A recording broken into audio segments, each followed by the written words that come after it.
point on this. On the second aspect, on reservations, which was your question. Reservations were introduced in India in the backdrop of centuries of discrimination against the marginalized groups in our society, who did not, by the way, constitute a minority, but constitute the majority of the country. That's the difference, say, between India and the US. Now, the idea, therefore, was through reservations and affirmative action to mainstream them into Indian public life, in Indian social life. The Constitution itself was not just an instrument for the transfer of political power from a colonial to an independent Indian regime, but an instrument of social transformation. So there were two parallel movements which were going on when the Constitution was drafted. And reservations in that sense proceed on the postulate that you can have a stable polity, you can have a stable society when all elements of the society, including those who have been historically discriminated against for centuries, are brought into the mainstream of discourse. Now, we have to ask ourselves this question. Can we say today, 75 years after the Constitution has been adopted, that discrimination against, say, the marginalized communities, the scheduled castes, the scheduled tribes in particular, has ended after 75 years? And the answer to that would be clearly in the negative.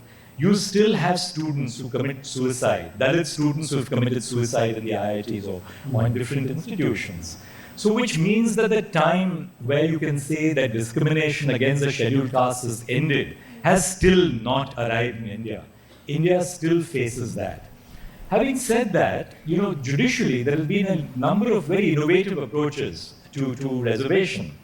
One of the decisions which we rendered as part of the Constitution bench was on this issue of subclassification. Can a state government subclassify the scheduled castes which are notified by Parliament or the President, as the case may be, so as to confine or give benefits to the most backward amongst them? The Supreme Court said yes. There's nothing in the Constitution which would prevent a state government from identifying those castes which are truly backward and then ensuring that benefits go to them so that the benefits are not really absorbed by the most forward amongst the backward communities. So we've permitted that. The other reservation in India is for the socially and educationally backward classes of citizens, the OBCs as we call them. That's how the Constitution calls them. Now, we've applied the creamy layer doctrine to reservations for the socially and educationally backward classes of citizens, which means that the most affluent amongst the socially and educationally backward classes of citizens are excluded from the benefit of reservations. The final point which I want to make on this, of course, you can spend a whole afternoon discussing this, is on what do you really mean by merit? Does merit mean, for instance, the scores which you clock on the NEET, National Eligibility Exam Entrance Test for medical admissions, or in the CLAT, the Common Law Aptitude Test? The reason why merit cannot be reflected in the scores which you have on the raw scores in these tests, is that the raw scores which students attain in these tests are themselves the product of your cultural and social capital.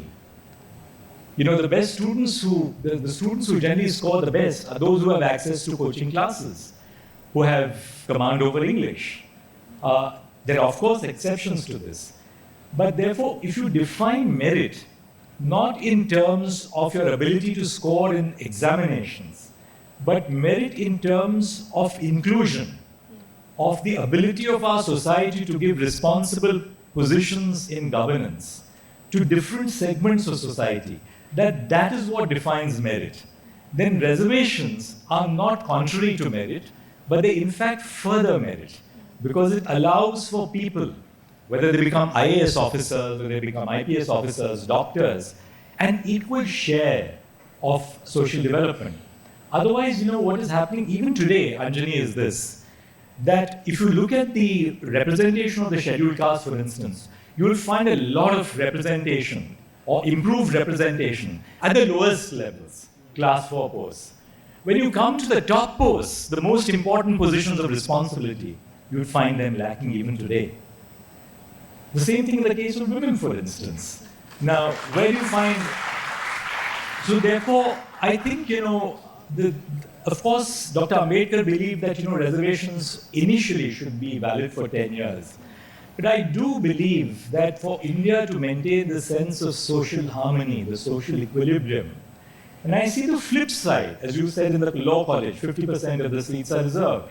And I see the flip side from the point of view of a person belonging to a non-reserved community.